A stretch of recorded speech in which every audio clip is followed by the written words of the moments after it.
I have made many recordings getting into the many threads of the very problematic consequences of our identity politics and uh, descriptions of the social justice, anti-racist, mob mentality, and ideological undergirding.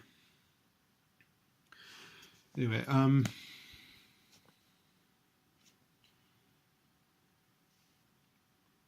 I have always thought that because it does cover some material in the confused way that it treats its kind of philosophical premises, that those things are important to deal with and understand properly. That is kind of the basis of the thought structure in non-racialism, which one would have thought would have had a deeper penetration in terms of ethical contemplation, especially in South Africa, when that used to be the kind of the one of the tenets of the ANC even.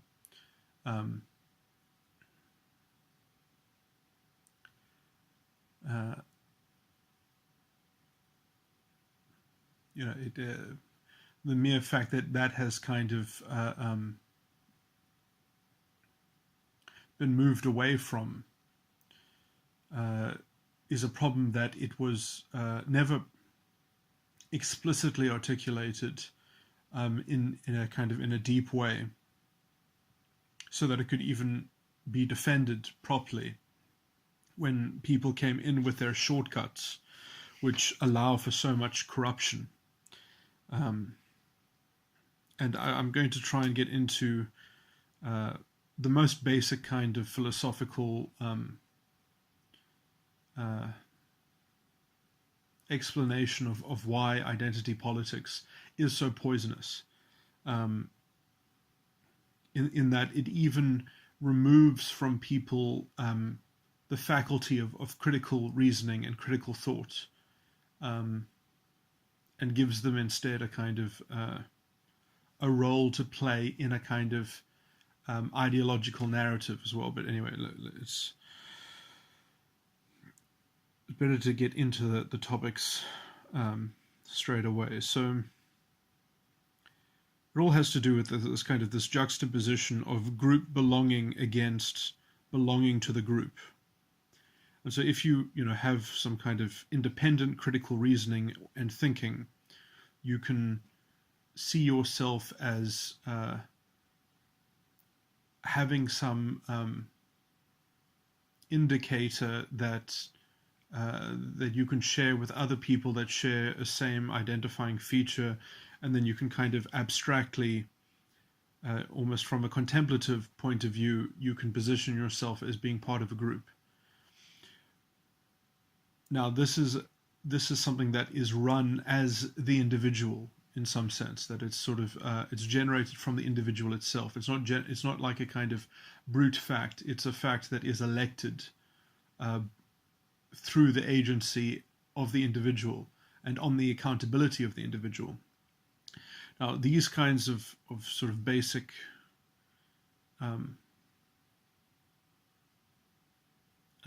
characteristics and features are completely overlooked by the kind of identity politics idea of group belonging, which is that you belong to the group. And this idea then comes almost implicitly that there is a kind of group representation that must play itself out at a kind of at a social level, and that as a group entity there is some kind of distinct the primacy of that group entity is elevated above the individual. And in as much as that is seen to be, let's say, the practical and necessary a rubric and filter in which you must kind of identify reality through, that is even resented and blamed on the system at large, or the structural manifestation as it may be. And so one must even expect to derive some rent from that group belonging, because you kind of are ironically yoked into it. And so it must deliver some kind of remunerative benefit in order to make up for the fact that of this kind of brute imposition from the kind of the conditions of the system and the environmental pressure on the individual. And so because there's a kind of so it's strange, because there's a mixed emotion about belonging to the group, in that there's a kind of from a universal abstract moral point of view, it's seen as an arbitrary distinction, but because it is recognized as being true, which I will even say is a kind of relativistic adoption of that, of a very narrow mythological interpretation of circumstances, that you are just this belonging is imposed on you, and therefore you ironically embrace it. So there's all this kind of mixed emotion built into identity politics, that you're kind of ironically embracing your blackness, for example. And the reason is because whiteness is just so evil in some sense. So you have to embrace your blackness, therefore. And there's a kind of equilibrium between those things, is that the need for blackness has to do with the shadow cast by whiteness, And so it has this kind of, that whiteness is good and blackness is bad, even though that on a kind of universal contemplative point of view, they are both regarded as a kind of sameness in their arbitrary value. But after experience, they're not the same. And there's this kind of the stark dichotomy where moral depravity is on one side and moral virtue is on the other side.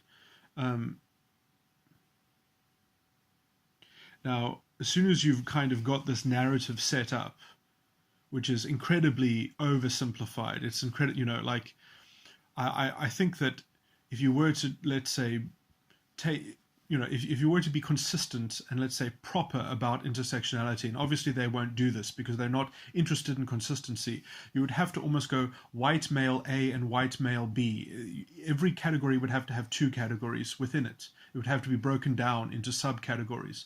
And like white male A would be like the evil person who actually has privilege, and then white male B would actually be like a white male that has absolutely no privilege whatsoever.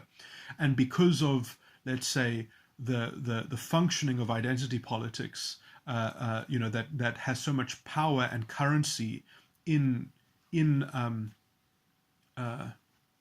the system of things, in the structural power, hodgepodge of what exists in society, then you have to realize that the white male B is like, he's just kind of taking one for the team.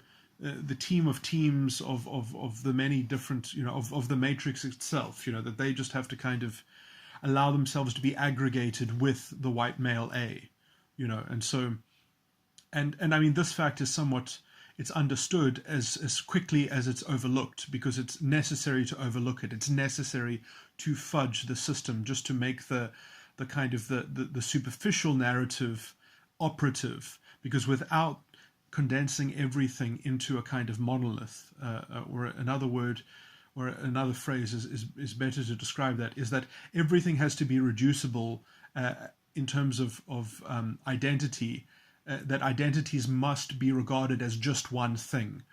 Identities must have a single generalization, label, tag that is attached to it. And this is the fudging, which is completely unjustifiable, because this is where corruption gets away with theft, essentially, and with getting away with it almost completely scot-free, and by tagging the moral burden onto somebody on the other side, someone in the out group, it's quite disgusting. But, these are the moral sentiments. Okay, and this is a nice pragmatic kind of inductive argument against identity politics, is that the kind of organization that identity politics generates is incredibly weak organization. The only thing people infused with identity politics can actually do is destroy and destabilize and kind of, provoke to just kind of, they cannot organize around a constructive value. They can only organize around destructive values, which is why essentially all they can ever do is hand off power to a kind of fascistically authoritarian style of administration or management that kind of promises to underwrite the moral integrity of the entire system, and that really is also the Führer principle at work, that you have to elect guardians of this entire narrative that will kind of promulgate the narrative and that will deliver the narrative, the resolution for that narrative to the entire system and to the world. And so it is a form of secular religion. It is a world frame of reference, and that comes from dealing in generalities. Okay, and so I wanted to get into this issue because this is really the central issue, is the concept of generalization and of group membership. Okay, because when we deal with those concepts consistently and reasonably, and with careful monitoring of what we are doing to these categories and how we are treating them, we see very quickly the double standards in identity politics and the dishonest conflations of confusing how they compose and set up these categories with how they then later utilize these categories to synthesize a kind of a formula for a solution, although it never actually renders a solution other than essentially giving the very wrong people power in the system and influence over the system, which, just kind of naturally, it essentially the only thing that they ever generate is more identity consciousness and a kind of a moral claim, a kind of a self-righteous, narcissistic moral claim for group pride. And with that moral claim, they use that essentially to reorder and coordinate relations and interpersonal, they use that as a kind of, as the guiding dicta that must be instantiated on everyone's minds and everyone's consciousness and must be injected into all relations between everyone, And so this is why it gets into ad hoc dicta that must be followed, and everyone must kind of have the same mythological orthodoxy about understanding history in a very particular way. This is why they often get into these kind of hypnotic, rehearsed narratives that get very emotionally hysterical, and they kind of table thump this very oversimplified reduction of history, which has absolutely no nuance, which often aggregates facts into very morally convenient and relativistic facts, which cannot be argued against, and that effectively claims about fact become related more and more to issues of hate speech, because if you debilitate someone to rely on this kind of ideology in some sense, you are undermining the pride of their group. And so the vehicle of group pride is both the shield and the sword for them to kind of creep in and take over more. Because just by doing battle against them. For instance, so like they have an inbuilt argument against anyone who will speak out against them. They will effectively say, well, if you even have the ability to use your voice to speak out against this, what we are doing, then you are by definition privileged, and therefore you should know rather to be silent, and you're getting in the way, and you're being problematic. And I mean that would be the kind of the subtext, and what would actually happen would be threats, intimidation, the most uncivilized kind of it's blatantly fascistic in both its values and its manifestation. Anyway, okay, so let me just go back and go over how they use, how the ideology kind of gets into its trading of generalizations. So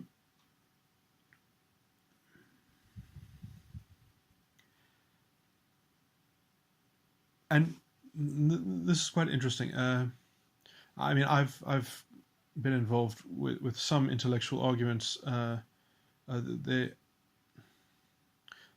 don't know his surname. I didn't write it down.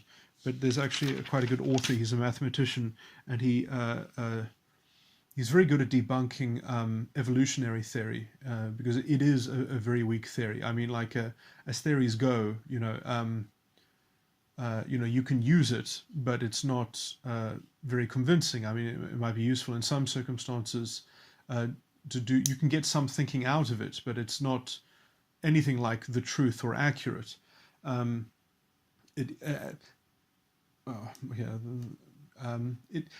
lot of the critique of evolutionary theory can be applied directly to the kind of system of identity politics. Simply because, or social justice, whatever you want to call it, Darwinism has as its kind of feature a very blanket dichotomy, which almost abstractly you're always going to be able to superimpose onto anything abstractly, and so you could look at Darwinism basically just divides everything in reality into two camps. Either it's like a random, so any sort of active potential driver of evolution is either in one of two camps. Either it's a deterministic feature that applies a kind of pressure on organisms as a kind of deterministic condition and feature, or it's something that is random, that the organism itself almost is not responsible for issuing, so there's no agency in the system, that something is either a random mutation or it's a selective pressure. So you've got a kind of an arbitrary feature, and so this arbitrary feature is very similar to, I'm not going to perhaps use the exact language that they use, but something like a socially defined identifier, like a social construct, so it is just like race or something like that, is just, it's meaningless, but for the social meaning that people kind of define it into being, it's kind of arbitrarily chosen in some sense, or it's arbitrarily significant in some universal disembodied sense. And so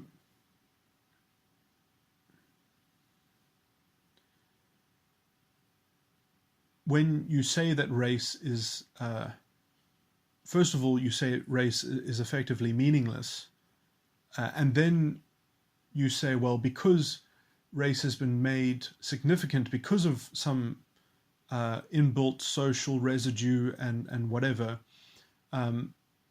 then that kind of, because it's kind of been mirrored into a selective pressure on some because it's been exported into being a kind of a general pervasive structural condition that's applied a selective pressure. That means that we should kind of artificially construct a counteracting social convention that is similarly socially constructed, that is like both the opposite, the equal and opposite of the of what we describe the environmental selective pressure, what that appears as, or how it manifests. So, you statistically track the manifestation, and then you simply try to create a kind of social constructs that seek to directly countermand those features, those pressures, and so it creates a dissenting web of or filter that is meant to kind of the best way is you have to put a social justice spider web on everything and kind of freeze and slow everything down and kind of have this web of judgment that kind of equally measures and monitors so that it can calibrate everything as to what extent meaning can be to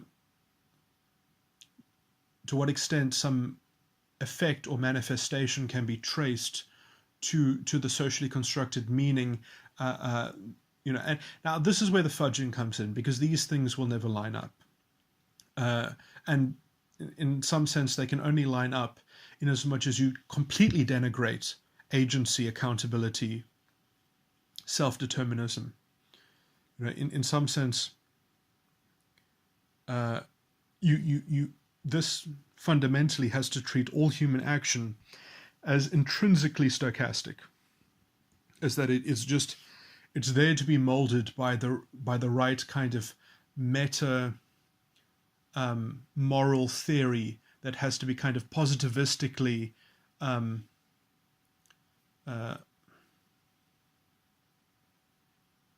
bought into and plugged into this kind of cloud, this kind of morality cloud that everyone must be hooked into. Now, this is actually somewhat of a description of what Nietzsche describes as slave morality, which always kind of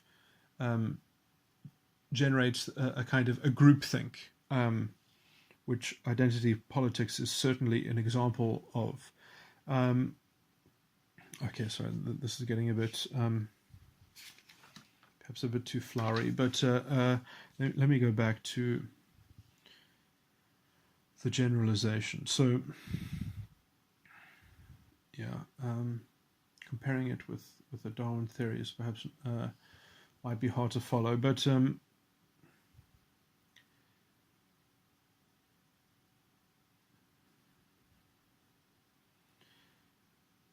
one of the perhaps the linking critique between the theory of evolution or selective adaptation or whatever and identity politics is that they both explain away and they kind of hide away features which the ideology is just not really capable of so it tries to translate everything that happens into a moral landscape, into a kind of moral paradigm in which morality is the driver of things. And so, in some sense, it's weird because it's not correct to say that it is a theory of justice, because it is certainly not a theory of justice.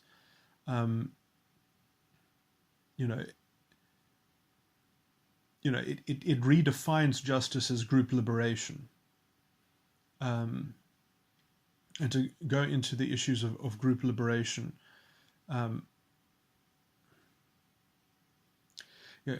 this is where the kind of the bait and switch comes in, because instead of saying we're going to liberate you, person, or a people, something. When I say people, I actually mean individual, but a kind of an individual people.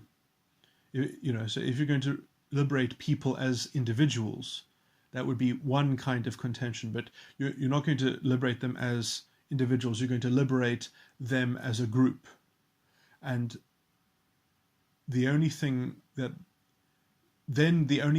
the group shares of the group that you're trying to liberate becomes the salient feature. And even though within their own moral thinking that feature is intrinsically arbitrary, but because they see themselves as arbitrarily degraded, that arbitrary feature somehow becomes the point at contact in which it is imbued with some kind of super moral value. And it's that feature that becomes the redeeming aspect and the kind of becomes the elevated mark of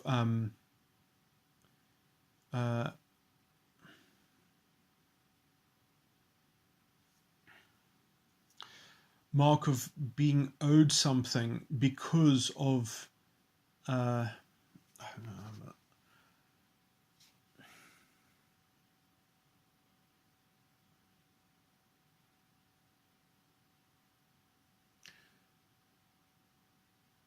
because of a kind of an environmental moral deficit,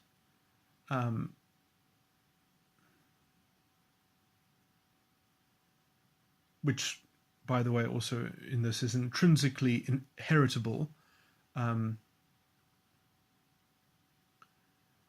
so, it is a way in which you can kind of commodify morality in a kind of in a material form. It is a form of idolatry, effectively, as well. In that you have kind of the claim is somewhat that you have been able to turn ethics into a kind of a push-button system in which the buttons don't involve thinking; they just involve identifying with and identifying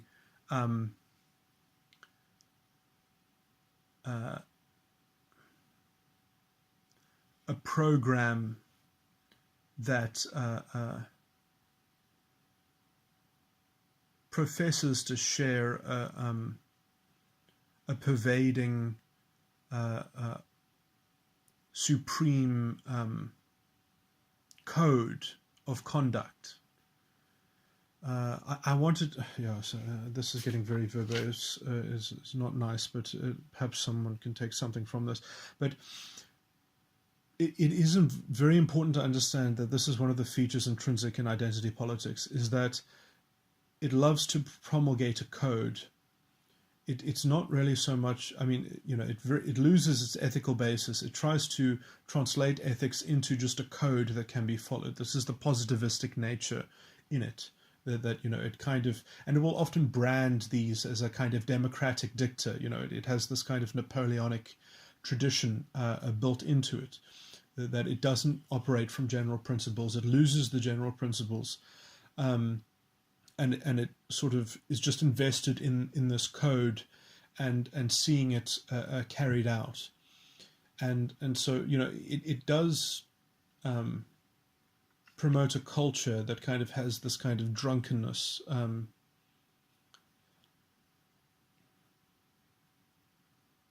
because of this kind of there's this assumption of a kind of convention, of a kind of semantic convergence, that you all mean the same thing in a particular identifier or something like that. It really mystifies what it even would think initially, which it initially describes as completely arbitrary, that these are just socially defined things that can kind of be reconstructed at will after going through some process, but they are committed to this process, which is kind of administered through taking the medicine, which is the code. And it's funny because this on a macro level is really the kind of, it is the group participation in a kind of cluster B pathology in psychology. It's almost as a kind of a collective psychopath that is kind of incorporating this narcissism and playing itself out in adherence to this code that is kind of constructing this sense of being out of identifying with environmental placement and conditions and kind of some kind of all getting away from the fact that it doesn't have the kind of, you could even call it spiritual will, of dressing these categories with meaning and actually doing the work of actually constructing them positively, rather than trying to kind of gerrymander what so it's easier to get around the work of making meaning in the world by essentially joining a club that furnishes it for you in some sense. And so you can just be carried along by the times. You can be carried along by this kind of group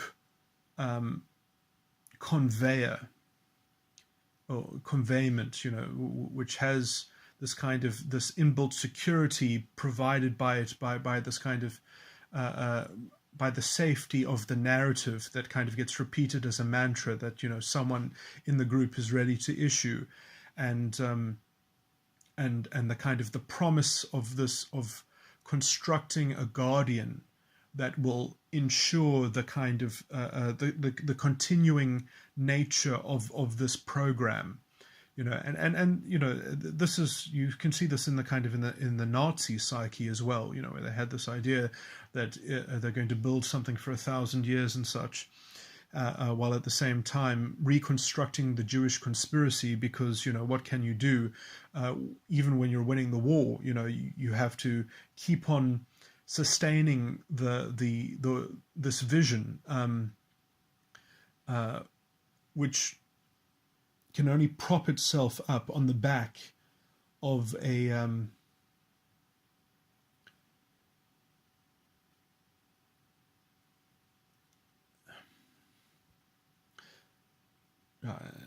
this is an important thing to get right, because the thing that keeps the chorus going along, the thing that keeps this whole procession in motion, is the orthodoxy and the rightness and the self-righteousness of the necessity to have the group liberation. And so group liberation is only a promise that can cause one to dream when it has not been delivered already. And so this is why ideologically it's always in the future, and why you're always building towards it. So at some point, the drivers of this animal, of this political animal, this is what eventually makes the society completely insane and break down. And because you see, it only looks like it can be stable when they're not in power, when they are still the underdog. It still seems like a viable program of action. But when they actually take over and they've actually been running the show, and there's no excuse, there's no getting away from it, that they actually had a real shot, let's just say, at going to war with the world, because that's always what it kind of involves. Because even when they have a position of power, they have to kind of cast themselves as the underdog, because they are promising group liberation. At the actual point at which the needle actually gets to the break-even point, that becomes something that has to be kind of, they have to recast that navigation into a kind of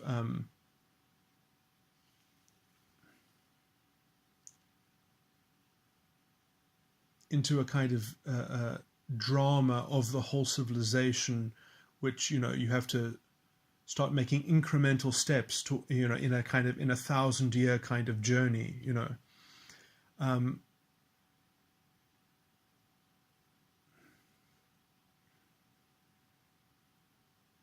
you have to find an excuse to stretch that out.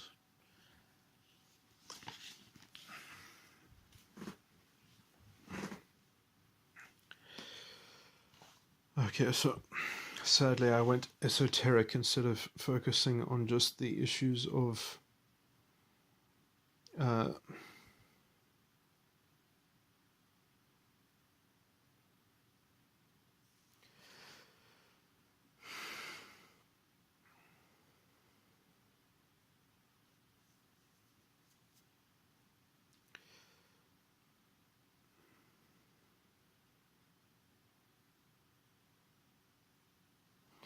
but yeah, one of the weaknesses of identity politics is that it's not really capable of actually telling an individual how to act. It only tells them how to act as part of the mob. It only validates action when it's done on behalf of everything and everyone, on behalf of justice. They only have the voice of justice. They don't have the voice of an individual.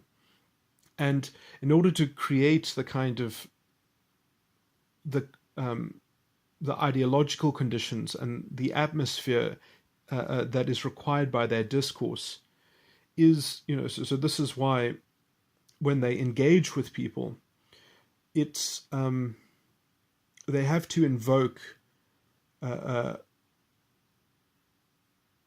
very obscure treatment of both issues and people to kind of bring people into this kind of contemplative space in which their perspective is even appropriate, where people are talking on behalf of groups and not as individuals.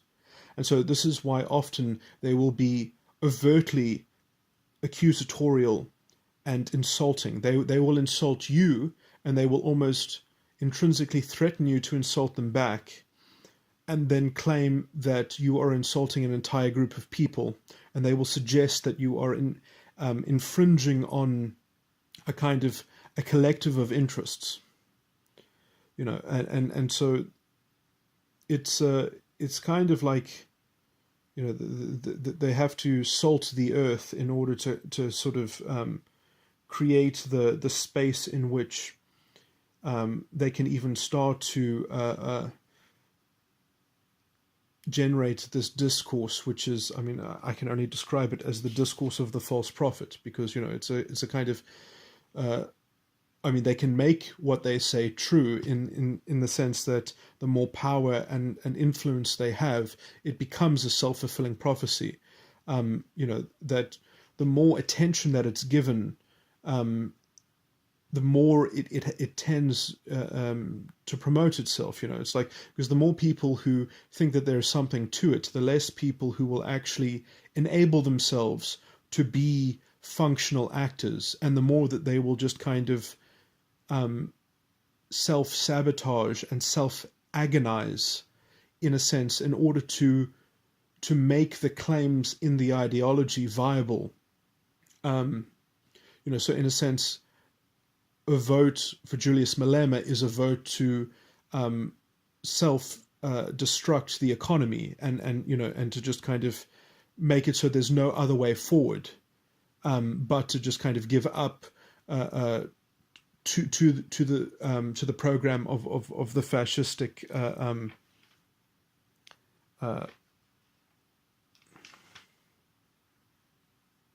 model of society.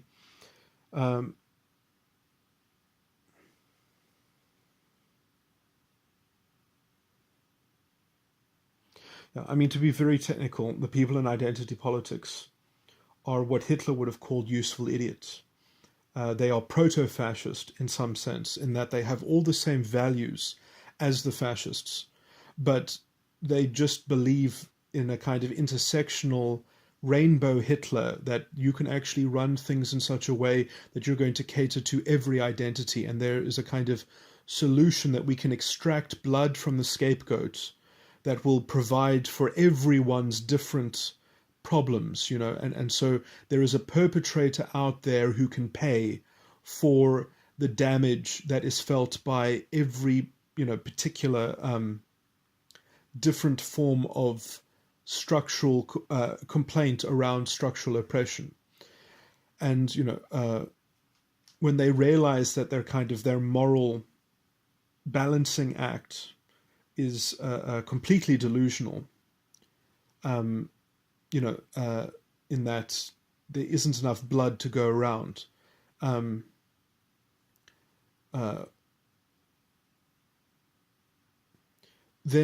the more overt fascistic people, which kind of see through the bullshit, just to some extent, because they know it's a kind of corrupt game, but that we have to do it for our group because our group, essentially it's a kind of greed, and so you have to have a kind of evolutionary minded way of that unless you have a very strong racial consciousness, a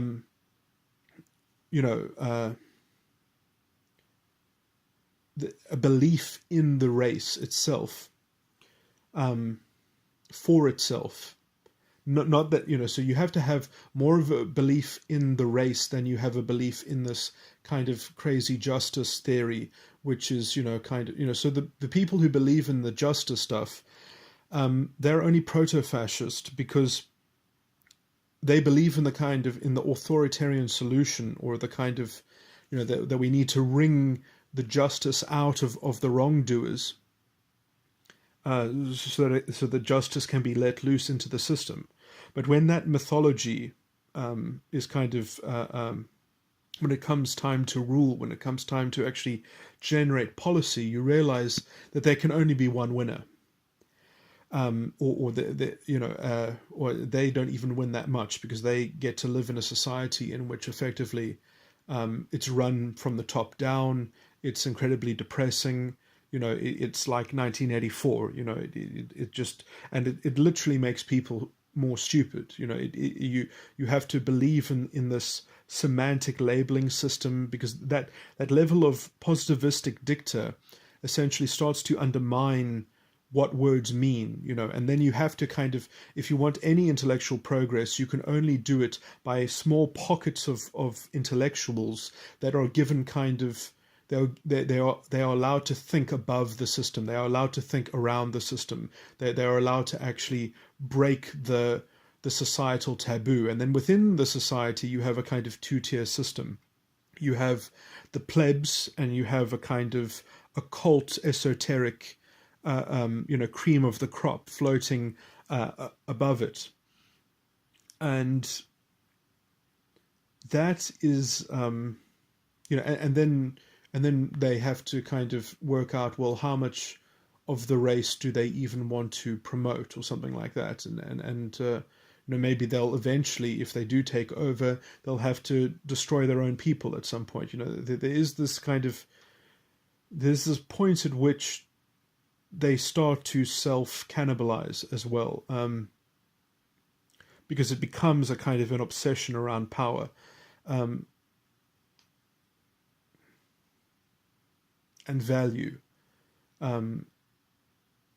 which gets completely robbed out of the lower rungs, because that does not sustain itself in this level of pathological philosophical culture. A fascistic culture is by its nature brittle and dysfunctional, and it kind of gets more and more hysterical and wound up in its own kind of confused,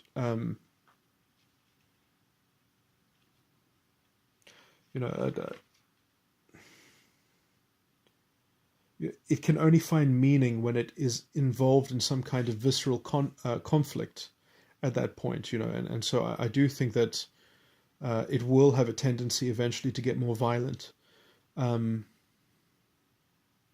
it will have to be engaged in some kind of all-out conflict, which it will have to sustain,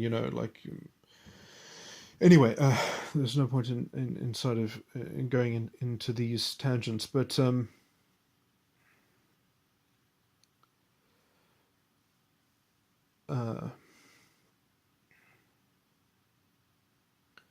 what I wanted to elaborate on is the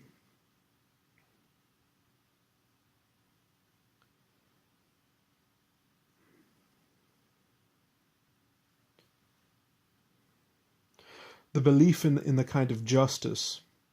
Yeah, so okay, so I'm going to go back on some of what I just tangentially went into, in that they do need the useful idiots, because the useful idiots is the only way to keep vitality in the kind of the pleb sphere within the fascistic culture, because the useful idiots actually, are like the priests. They are like the priests, although obviously the religion that they're peddling, in this kind of this it's like Sophia, it's like the god of wisdom. That's kind of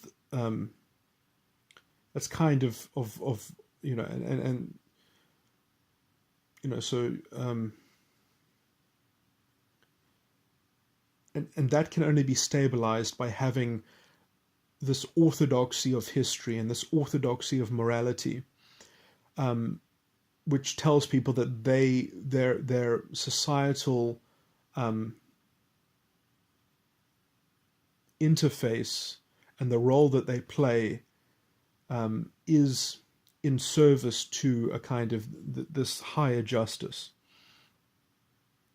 I do actually have other recordings where I specifically go into the kind of the dance, because you see, the problem is that you can't think about the social justice stuff too much because it demands too much of you. It eventually makes you do stupid things. It makes you do things that are so obviously decadent. I guess you would have to find a way to ritualize it or something like that. You'd have to find a way to, to kind of, the Nazis did this in that they had these kind of ritual book burnings, years and years after the initial stuff. They were, cracking down on moral policing and things like that, which was the new stuff. They had the same stuff that they have now about that your mind has been colonialized. They had that people's minds had been poisoned. That the Jewish conspiracy was a mentality that had infected the German people, and that it would take much longer to purge it, and so that they would kind of work out the latest ideological thread that had to kind of be pervasively policed by the population. So, and that was their tether to the social justice. That was how they kept it alive. But the problem is that you have to, these things, they run out of places where you can yet think. They get exhausted, because as soon as you're dealing with one thing, you're dealing with another thing, then you realize that that's part of a theme, and then you deal with the theme, and then that theme has to lead to another similar theme that it all makes sense. You have to kind of create an arc, right? And it's very hard to keep on writing that arc, and as the people who are involved in the identity politics movement, they are doing the same work as the propaganda facility in the Nazi regime. People don't realize, but these are the same political creatures. The spin doctors.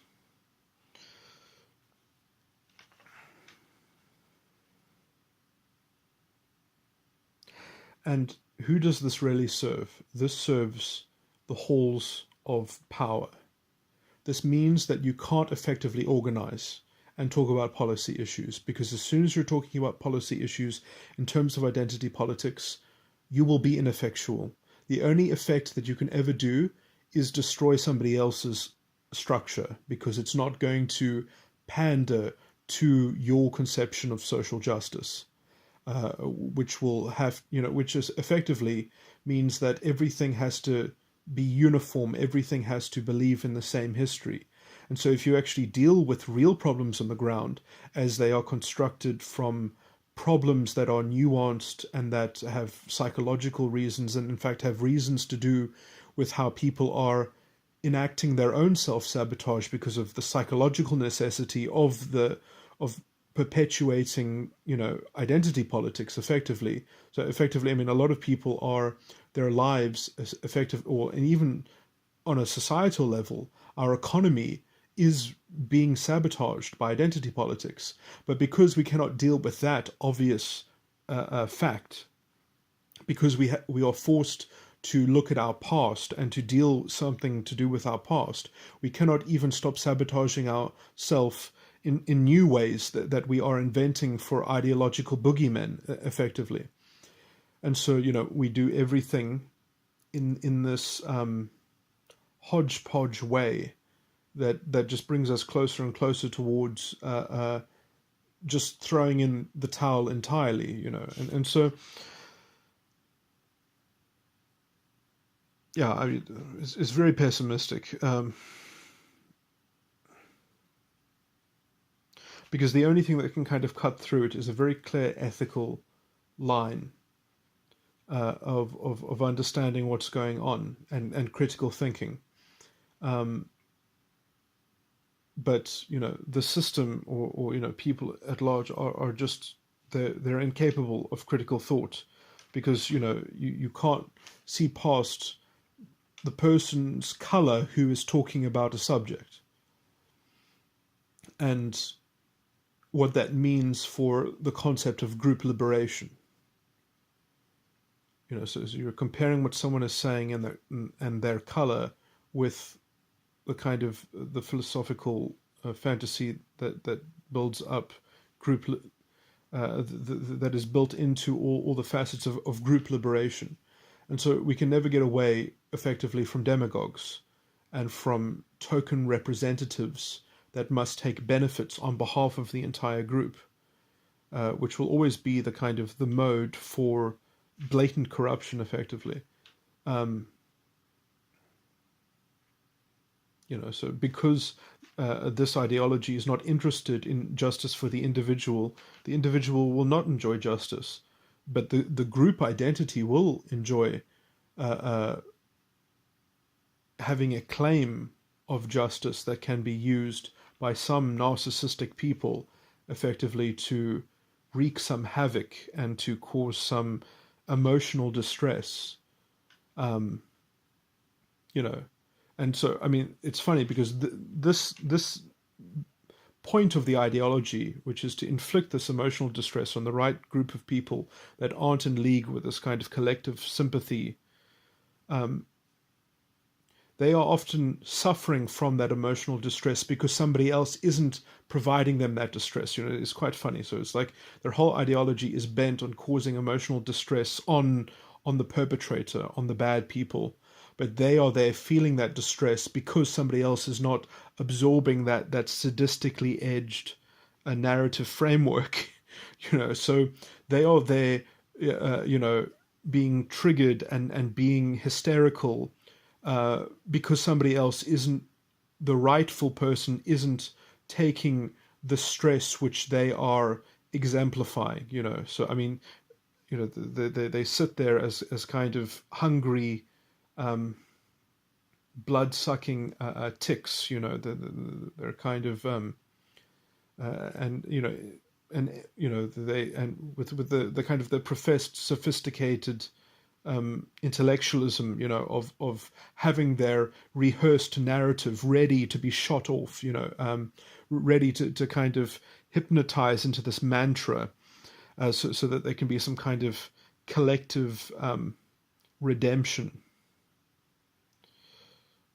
Okay, so I did everything that I was supposed to, not going into these sorts of descriptions. But okay, let me go back again into generalization. So the problem that the social justice people do in terms of generalization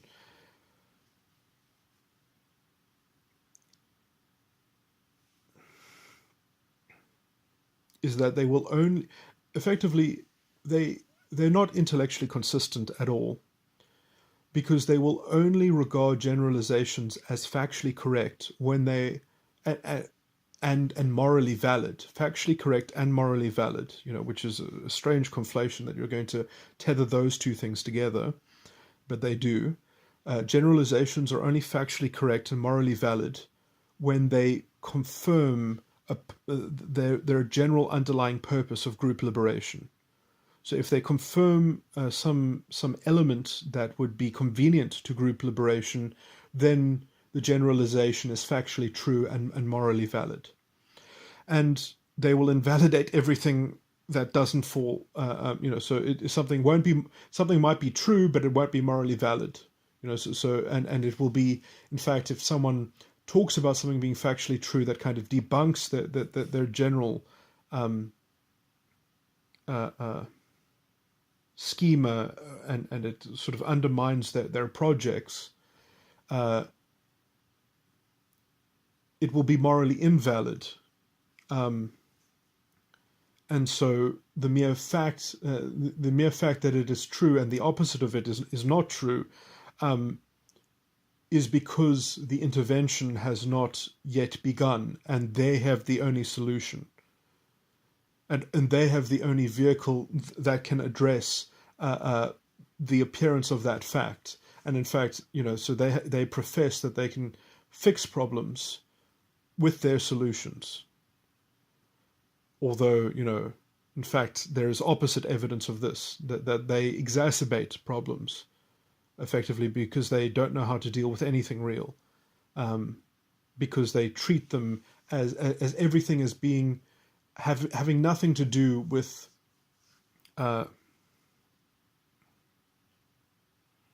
owning things in terms of accountability and self-determinism.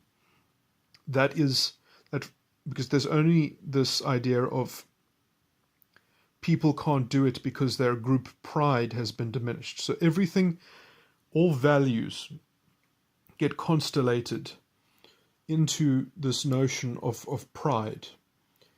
And pride is a very strange and dangerous form of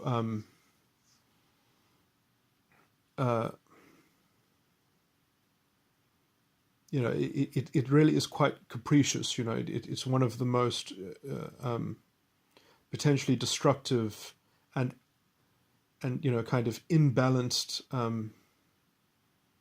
sentiments that you can be driven by, because it's incredibly irrational. So it feels very powerful, but yet it's effectually quite weak. And in effect, how it deals with its own weakness is with forms of delusion and self-deception.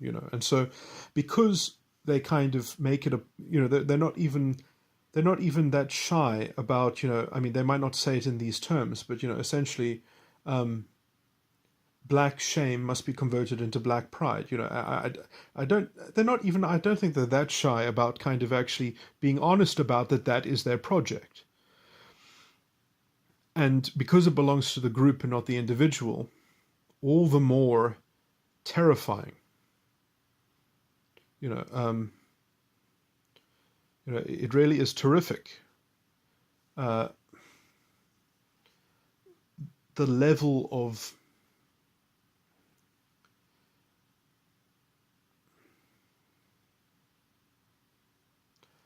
obtuse treatment that is needed in order to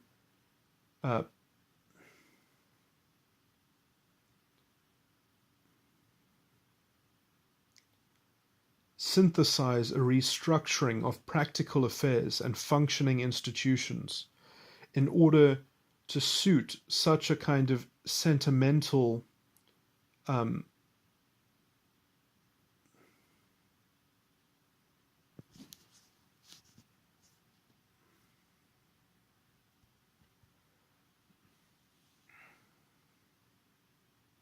way forward.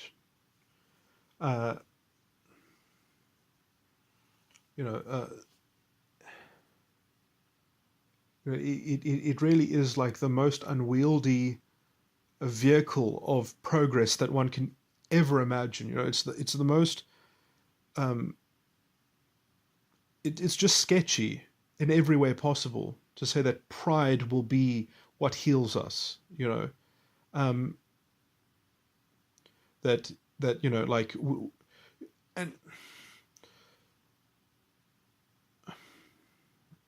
I'm not going to get into gender differences, but there is something. Oh, now I'm going to mention it, I guess. But there is something to, and this really is a generalization because this is not true for all women. But I would say that there is a greater tendency for women to conceive of things like this, or to think in these sorts of ways. But women generally, they're not interested in the details. They're interested in the big picture. They're interested in like the final reduction, so that they can just kind of have something that is, and you can also see this how this might work, at least in the evolution of social dynamics and stuff, because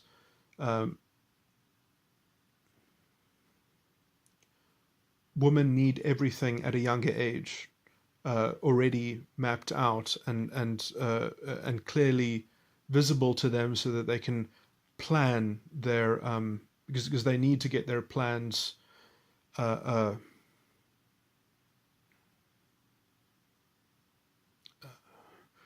their planning needs to be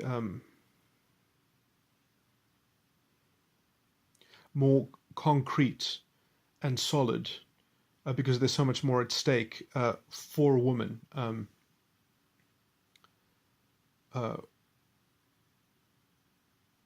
And earlier in life as well, so women need to know how to do the best they can in the sexual marketplace. They don't, because their sexual power peaks at an early age. Okay, I'm not. This is a bit of a tangent or whatever, but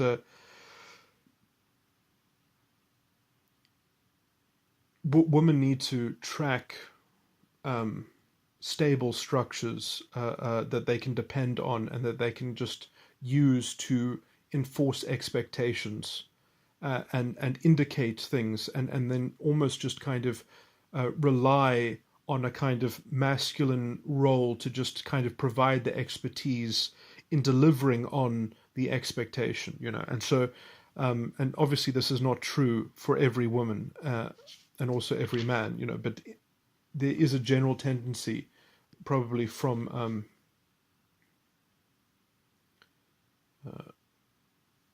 I mean, who knows if it's biological or it's probably a bit of both, but that it's a, well, human beings specifically are obviously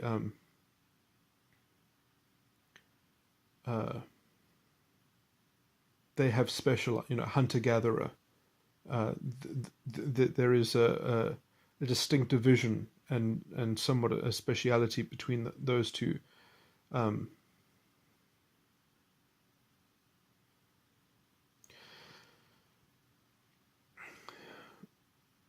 Okay, this is okay. And let me just try to finish the point. Although maybe I'll just cut this off so as not to offend too many people. But I mean, this is why, in general, there has been such a big move to, I would say, silence women, or at least encourage them to have, more female virtue in terms of patience, because I think women are naturally more impatient. Men are men are much more varied than women, so it's hard to generalize men as much, because so many more men are so vastly more stupid than the average human, let's just say. And that has been because of the extra pressure put onto men to provide expertise effectively, and also because of the much greater selective pressure applied to men. I mean, in some sense, men have been consistently genocided. If you just want to look at sex relations between men and women, 40% of all men who have ever lived effectively have just been dropped out of the gene pool. So, like on arrival, 40% of all men, it's a death sentence effectively in terms of having your lineage continued. Women have never suffered that. I mean, effectively, all women, to such a high extent that it must have been imprinted within our social, our general social kind of consortium of practices and behaviors. Women have always had an intrinsic value, whereas men have always been intrinsically reduced to a utilitarian value. And because, let's say, the sexual value that women have had in society has always been linked to their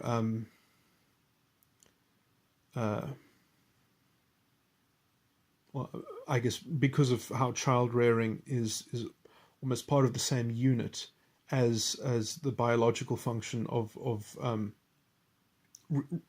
reproduction and sex, and that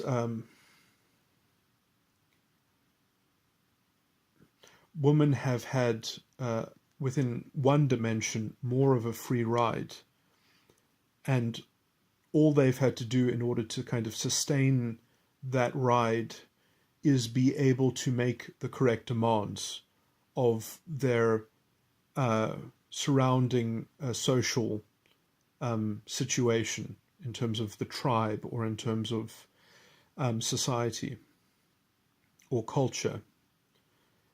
And so all women have essentially had to do in order to kind of be carried along is be able to kind of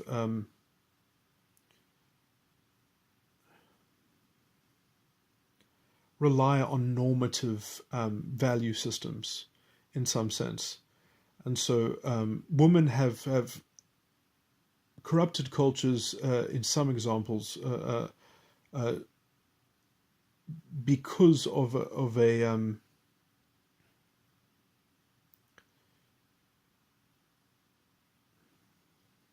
I mean, it has to do with generalization, with a generalization which has no critical faculty attached to it, where it's just kind of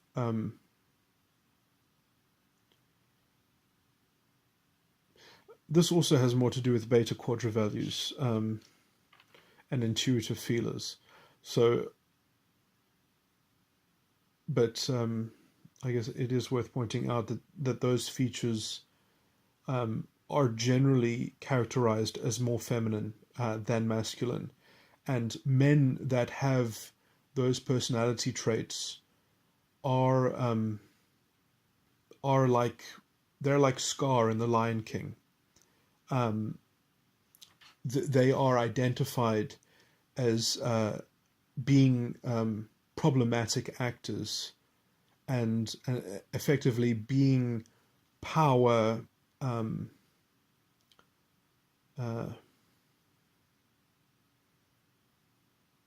I mean, culture has always needed to directly suppress these kinds of personality styles, or in some archetypal sense, had to have people be on their guard against them, because they do create a kind of a vortex in which they they trade in a kind of social manipulation. Now, obviously, not all women are like this. Of course not.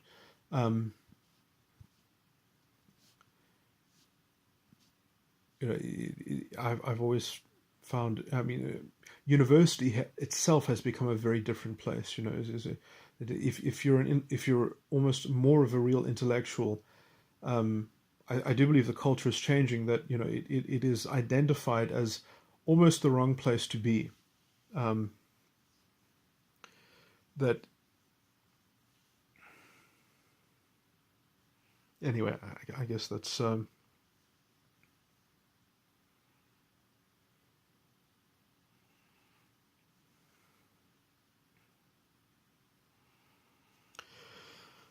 Okay, well, that tangent did not go well, but why did I bring that up? Is just to.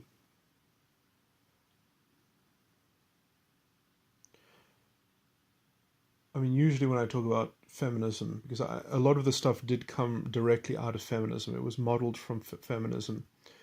But I also think that it couldn't have happened without feminism, because without depersonalizing, the kind of feminism came up with the kind of the notion that the personal is the political. Without that fundamental dehumanization of men, it would have been impossible to perpetrate this kind of fascistic milieu, which is projected onto the social scape. And